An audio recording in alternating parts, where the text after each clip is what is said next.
사람이 만든 책보다 책이 만든 사람이 더 많습니다. 내비책방. 안녕하세요. 내비책방입니다.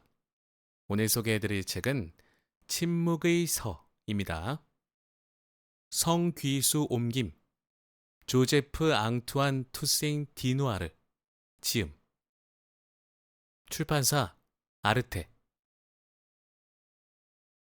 250년 동안 끊임없이 재해석되는 침묵론의 대표 고전. 현명한 자는 결코 많은 말을 하지 않는다. 네. 여기 책 표지에 나와 있는 이 한 줄의 글귀가 정말 멋지네요. 현명한 자는 결코 많은 말을 하지 않는다. 저희 아버지가 유난히 말수가 없으셨는데 이것 때문이셨는지 모르겠네요. 자, 침묵에서 우리는 정말 많은 대화를 합니다. 그리고 괜한 말 때문에 서로 상처가 되기도 하고요. 말하고 나서도 후회하고 그런 경우들이 좀 있죠. 그래서 이왕 저는 대화를 할 거라면 뭐 문자나 이런 것들보다는 음성을 통해서 직접 만나서 하는 게 가장 좋겠고요. 그것도 안 된다면 최소한 전화로 대화를 하는 것을 좀 선호합니다. 전화로 했을 때 그 사람의 감정, 의도 이런 것들이 또 잘 보이기도 하니까요. 글자만 봤을 때는 해석할 수 있는 것들이 별로 없습니다. 정보가 없는 거죠. 그 사람이 어떤 의도를 갖고 있고 어떤 마음인지 알 수가 없기 때문에 괜한 오해가 더 많이 생기는 것 같기도 합니다. 하지만 이 책에서는 오히려 그것조차 하지 마라. 침묵해라 라는 의미로 말씀하시는 건지 모르겠습니다만 불필요한 말에 삼가라는 말이겠죠. 자, 이 책 먼저 목차부터 확인해 보도록 하겠습니다. 자, 한국판을 펴내며 침묵의 기술, 침묵의 역설. 머릿말, 침묵이 필요한 시대를 위하여. 일부 말과 침묵, 침묵에 대한 사색을 펼치며 1. 침묵은 하나의 능력이다. 침묵의 필수 원칙. 2. 10가지 침묵에 대하여. 3. 침묵은 어떻게 시작되는가? 4. 말과 침묵을 실행하는 두 가지 경로. 5. 지나친 말과 지나친 침묵. 젊은이들의 태도에 대하여.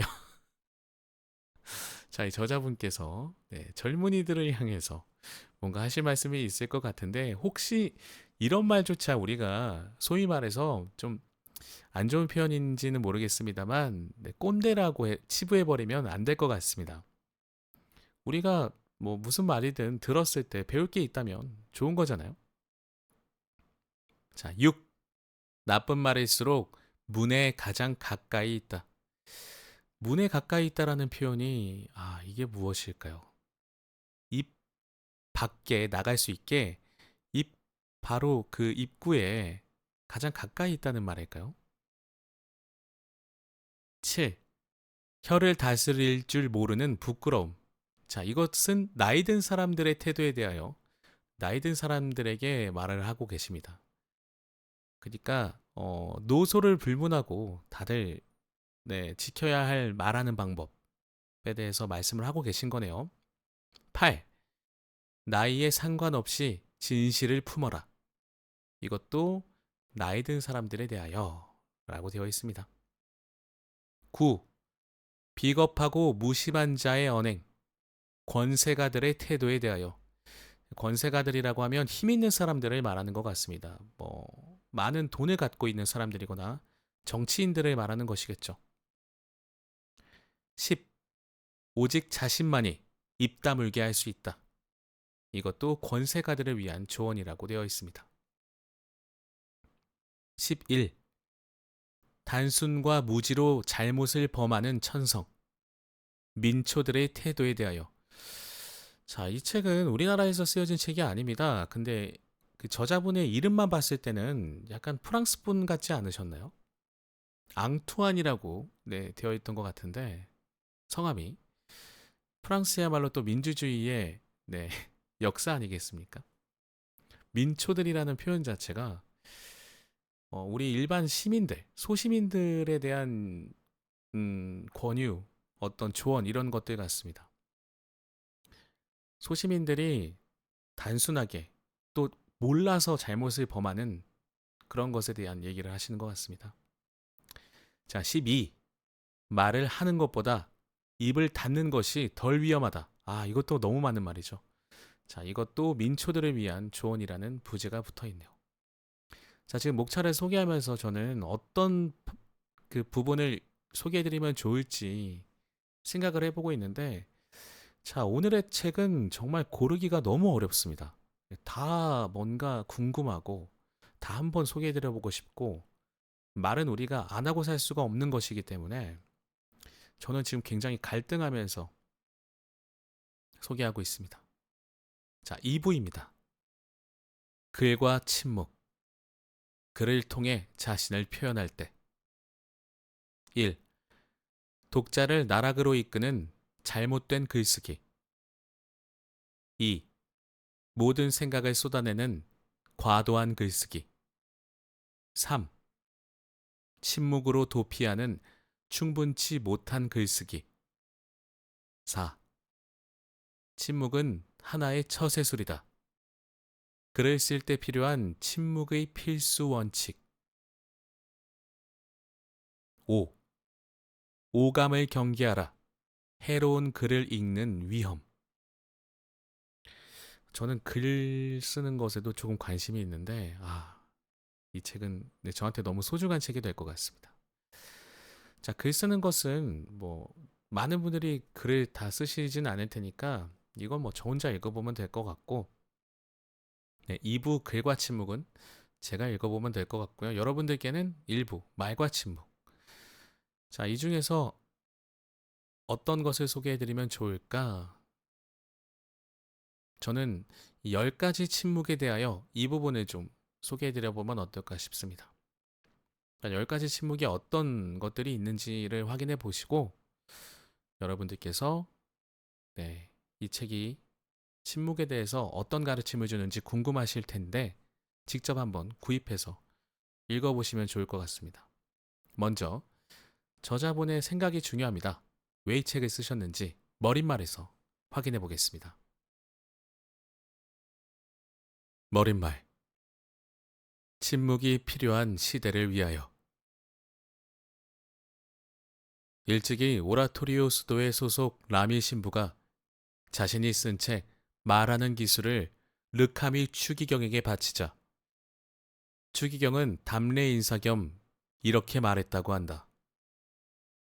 이건 두말할 필요 없이 훌륭한 기술이긴 하오. 그런데 침묵하는 기술은 누가 우리에게 가르쳐 주겠소? 아닌 게 아니라 침묵에 관한 원칙들을 제시하고 그 원칙들을 활용하는 것이 이득임을 깨닫게 해준다면 그야말로 사람 사는 세상에 더없이 보탬이 될 텐데 말이다. 따지고 보면 말과 글로 인해 신세를 망친 사람이 얼마나 많던가. 신중하지 못한 말 한마디, 불경스러운 글 한자 때문에 결국에는 어떤 수단과 방법을 동원해도 돌이키기 어렵도록 사회에서 제명되거나 내쫓기는 경우가 어디 한둘인가. 특히 오늘날 종교나 정치에 관해 되는 대로 말을 하고 글을 쓰는 세태가 몹쓸 열병처럼 번지고 있다. 무지한 사람들은 물론이고 당대의 지성인들까지 일종의 광란 상태에 빠져 있는 것이다. 진실과 이성이 철저히 무시되고 온갖 야유와 왜곡, 선정적인 낭설이 판치는 그 모든 말과 글을 달리 무어라 논평하겠는가? 심지어 종교와 풍속, 정치를 논박하는 글을 쓰거나 말을 하는 사람치고 양식과 지성을 제대로 갖춘 이를 찾아보기 힘들 만큼 그 타락상은 도를 넘은 상태다. 저들의 병든 머리를 지금 펴내는 이 책으로 과연 치유할 수 있을까? 천만의 말씀이다. 미덕을 아직 옹호하는 사람에 대해 그들이 품는 감정이라곤 지독한 경멸뿐일 테니 말이다.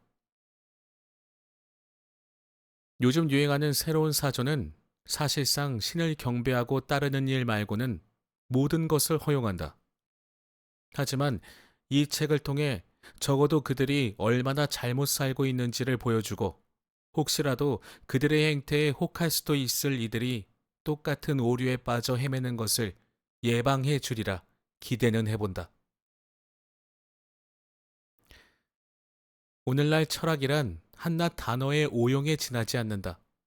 우리는 오래전 소크라테스와 세네카가 문법학자나 기하학자, 물리학자에 대해 이야기하면서 다음과 같이 말했을 때의 바로 그 심성으로 돌아가야 한다.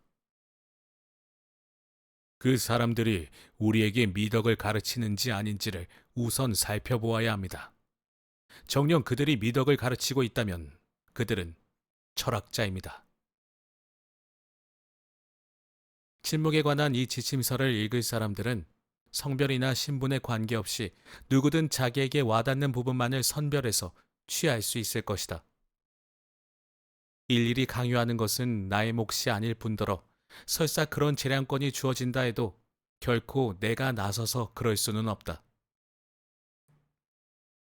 다른 사람에게는 침묵의 규범을 권하면서 나 자신이 그것을 어길 수는 없는 노릇이다. 자신의 생각을 표출하는데 말과 글 두 가지 길이 있듯이 침묵하는 방법에도 두 가지가 있다. 하나는 자신의 혀를 붙들어 두는 것이고 다른 하나는 자신의 펜을 붙들어 두는 것이다. 작가가 침묵을 유지하거나 책을 통해 자신의 생각을 밝혀야 할 때의 구체적인 방법들을 놓고 이야기하게 된 이유가 바로 거기에 있다.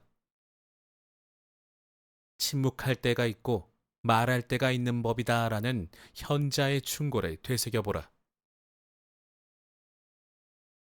이름을 알 수 없는 지난 세기의 어떤 저자는 말하기의 규범에 관한 아주 짧은 편지글을 남겼다. 나는 그 글에 제시된 원칙들을 채택해 지금 이 책에서보다 발전된 다시 읽겠습니다. 지금 이 책에서 보다 발전된 형태로 펼쳐냈음을 밝힌다. 나는 이 책이 침묵의 가치가 절실해진 이 시대에 유용하게 활용되기를 바라며 많은 사람들에게 보다 성실하고 진중하며 덕을 갖춘 시민으로 살아갈 수 있도록 이끄는 확실한 길잡이가 되어주기를 희망한다. 네. 자, 여기에서 두 가지 방법을 제안하셨죠. 하나는 자신의 혀를 붙들어 두는 것이고 다른 하나는 자신의 펜을 붙들어 두는 것이다. 침묵하는 두 가지 방법인데 혀는 말 그대로 말을 아끼면 되는 것이고 여기서 말하는 펜은 요새는 어떤 온라인에 남기는 나의 댓글이라든지 나의 생각을 담는 그런 글들을 말하면 적합하지 않을까 하는 그런 생각이 듭니다. 요즘 악플이 너무 많고 그리고 자기가 옳다고 생각해서 글을 막 올리시는 분들이 많잖아요. 하지 말라고. 저자분께서, 네. 저자분께서 그거 하지 말라고. 야, 하지 마. 그렇게 얘기하시는 것 같네요. 자, 제가 오늘 소개해드릴 목차의 1부의 2번, 10가지 침묵에 대해서 함께 알아보죠. 10가지 침묵에 대하여. 신중한 침묵이 있고 교활한 침묵이 있다. 아부형 침묵이 있고 조롱형 침묵이 있다. 감각적인 침묵이 있고 아둔한 침묵이 있다. 동조의 침묵이 있고 무시의 침묵이 있다. 정치적 침묵이 있다. 신경질적이고 변덕스러운 침묵이 있다.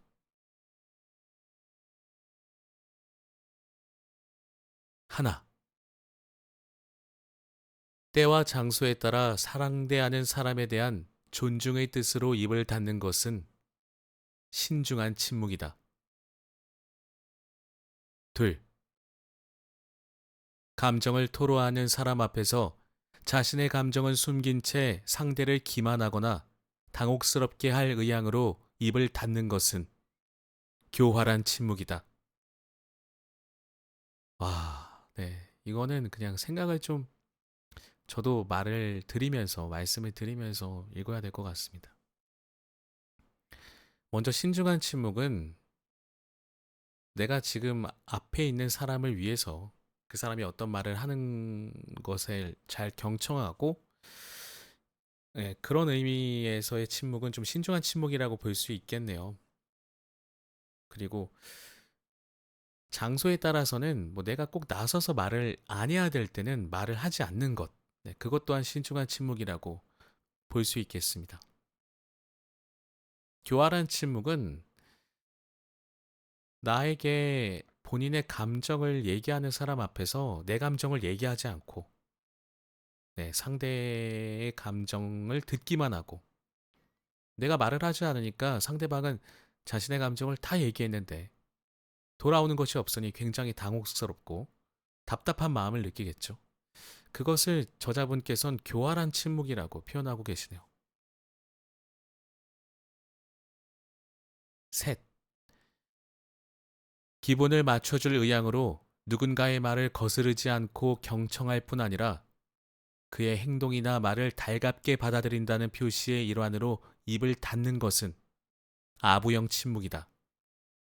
여기에는 상대를 칭찬하기 위해 말 대신 적극적으로 동원하는 모든 눈빛과 동작이 포함된다.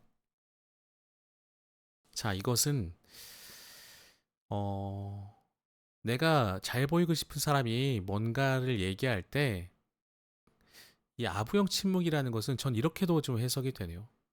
분명히 틀린 부분이 있거나 말이 안 되는 부분이 있거나 잘못된 부분이 있을 때 그것에 대해서 조언을 하거나 뭐 첨언을 하거나 혹은 반대 의견을 얘기하거나 하는 행동이 필요할 때조차 입을 다무는 것. 그 사람의 행동과 말을 내가 받아들인다는 암묵적인 어떤 합의 느낌의 그것은 아부형 침묵이다. 그리고 그것을 할 때는 눈빛과 동작이 포함이 된다고 하시는 거 보니 눈빛과 동작으로 그 사람의 의도가 아부형 침묵을 하는 사람의 의도가 드러나 보인다라는 말씀인 것 같습니다. 네 번째입니다. 넷. 누군가가 얼토당토하는 짓을 하거나 어리석기 짝이 없는 말을 할 때 그것을 들어주거나 동조하는 척하면서 속으로 비웃기 위해 입을 닫는 것은 조롱형 침묵이다. 이때 상대는 자신이 칭찬과 동조를 이끌어낸다고 착각하면서 어리석은 말과 행동을 계속 이어가기 마련이다. 아, 이것은 어떻게 해석하면 좋을까요? 그러니까 뭔가 내가 열심히 뭔가를 했고 내가 믿고 있는 뭔가가 있어라고 누군가가 나한테 열심히 설명을 하고 얘기를 하는데 속으로는 음, 그렇게 생각하지 않으면서 진짜 그랬구나, 야 그거 진짜 대단하다, 이거는 조롱형 침묵이다. 이 뒷부분에 보면 자신은 지금 계속 이 사람이 동조해 주니까 말하는 사람이 어리석은 말과 행동을 계속 하고 있는데 그것을 지적하지 않기 때문에 계속 하고 있는 거잖아요. 그러니까 이런 조롱형 침묵도 하면 안 된다라는 말씀인 것 같아요. 내가 정말 이 사람을 아끼고 사랑한다면 동조하는 척 하면서 뭐 조언도 해주고 반대 의견도 얘기를 해줘야겠죠.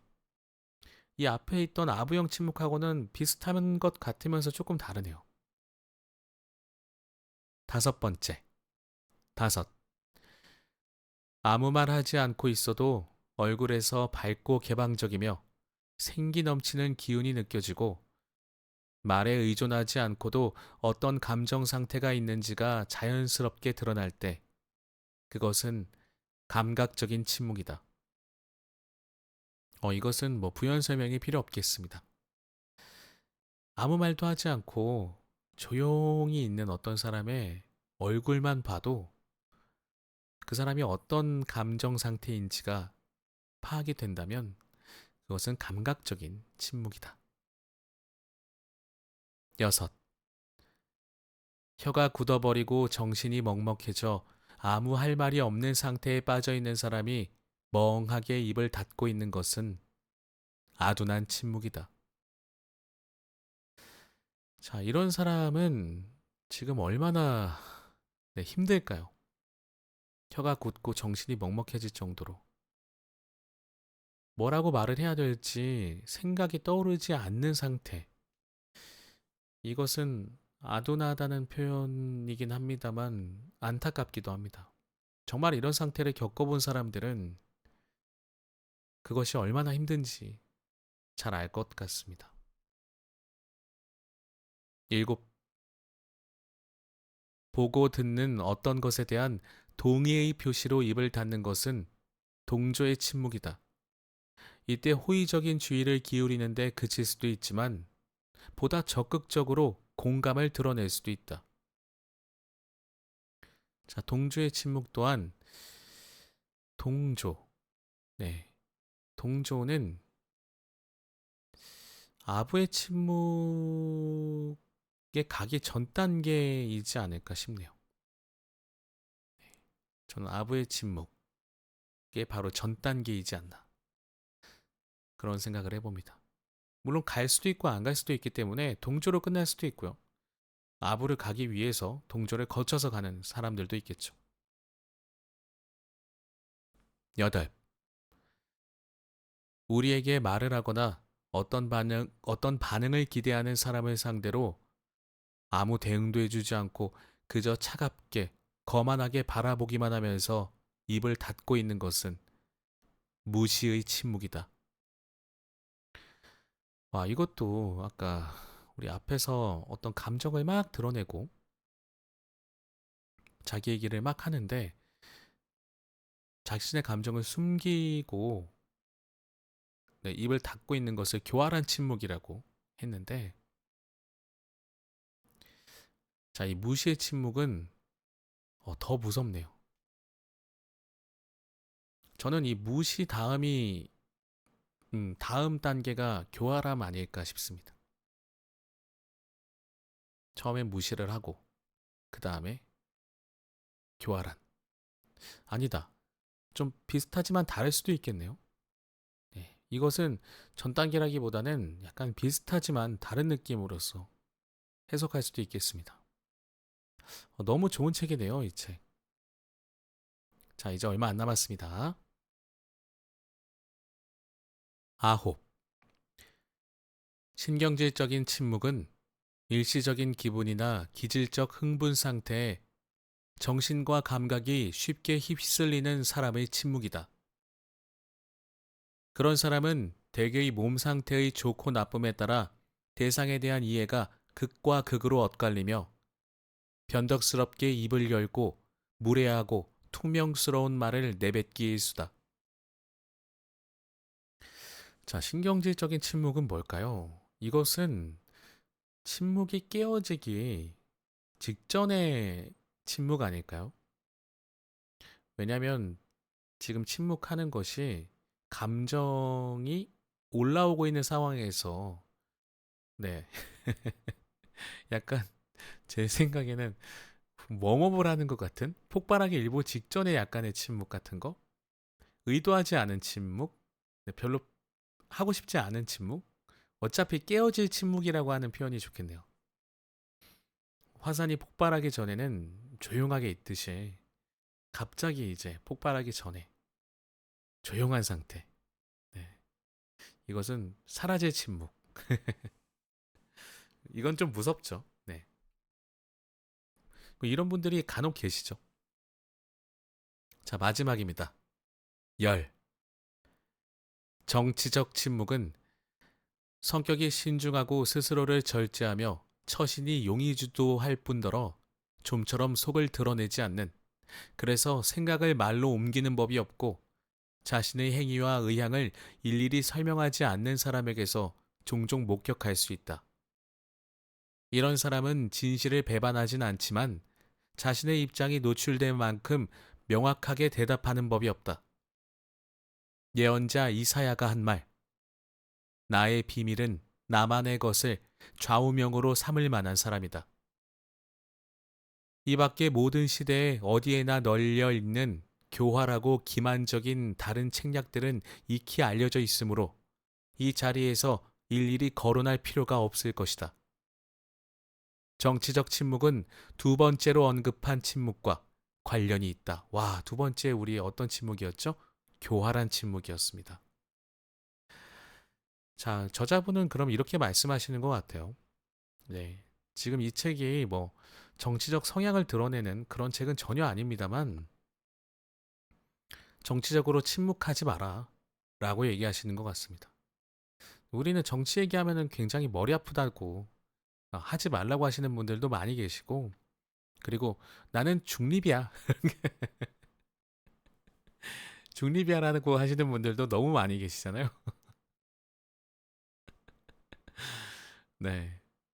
근데 뭐 그러지 마라. 그거 교활한 거다. 라고 얘기하시는 것 같아서 한번 생각을 해보게 될 것 같습니다. 네. 저는 얘기를 하고 다니는 편입니다. 밖에서 사적으로는. 하지만 네. 공적인 자리에서는 되도록이면 또 언급하지 않으려고 노력을 많이 하죠. 자, 오늘의 책 10가지 침묵에 대해서 좀 배워봤습니다. 근데 책 내용이 그렇게 많지가 않아요. 굉장히 그 한 글자 한 글자가 한 문장 한 문장이 의미가 깊고 그리고 생각을 많이 하신 그런 판단이 듭니다.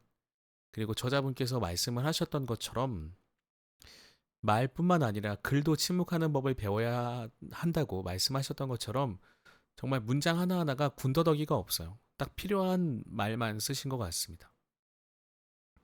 그래서 분량 걱정하지 마시고 정말 딱 마음에 와닿을 수 있는 묵직한 문장들로 구성된 책이니까 여러분들께 오늘 이 책은 한번 꼭 추천을 드리고 싶습니다. 저도 읽는 내내 너무 좋았고요. 그리고 무엇보다 짧잖아요. 짧은데 의미 있는 효율적인 그런 책이에요. 자, 들어주신 모든 분들 감사드립니다. 항상 건강하시길 바라겠고 저는 오늘의 책 침묵에서 강력하게 추천드리면서 다음 시간에도 재미있고 유익한 책으로 인사드리도록 하겠습니다. 들어주신 모든 분들 다시 한번 감사합니다.